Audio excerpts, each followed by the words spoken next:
तो का हाल बा भाई लोग। हमारा जिला के जे लाग जाई मोहर करे जा हो सोहर गवाए लागी। एगो काम करियो हम छठियार में हमरो के बोल जा गड़बड़ा गइल।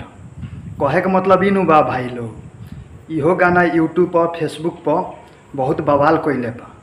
हमारा जिला के जे लाग जाई मोहर करे जा हो सोहर गवाए लागी। बेतिया ह कि छपरा ह कि पटना ह इ तो पता नहीं है, लेकिन मोहर लाग जाई सोहर गवाए लागी। इहो गाना बड़ा बाजता, तो सोचनी एगो कट करके वीडियो बना दी कि तोहरा लोग के कुछ मजा आ जाए। और ये गौरी आइल बा खाए यह पूरी हमरा ढोड़ी के ढलाई बा। हम गाना सुनत रही तो हमरा सुना गए कटोरी के ढलाई बा। फिर जाके गाना रिप्ले करके सुननी तब सुने में आयल कि ढोड़ी के ढलाई बा। चंदन चंचल के गाना है ढोड़ी के ढलाई बा। इहो गाना बहुत अपना जगह पर बाजता, तो गाना के सुने के बाद जाके सर्च कर लो खाए यह पूरी हमरा गोड़ी के ढोड़ी के ढलाई बा ढोड़ी के।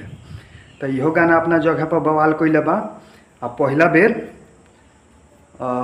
ऐसा वीडियो लेके आइल बानी, एक बाद एक से खतरनाक वीडियो लेके आवतनी, तो देखे खातिर तैयार रहिए लो। और चंडीगढ़ में बानी और पूरा रोज के रोज वीडियो बना के तोहरा लोग के इंटरटेनमेंट करावतानी। खाए यह पूरी हमरा ढोड़ी के ढलाई पर। नमस्कार भाई लोग, गलती सही माफ। और वीडियो को खूब देखिए, लाइक करिए, कमेंट करिए, शेयर कीजिए।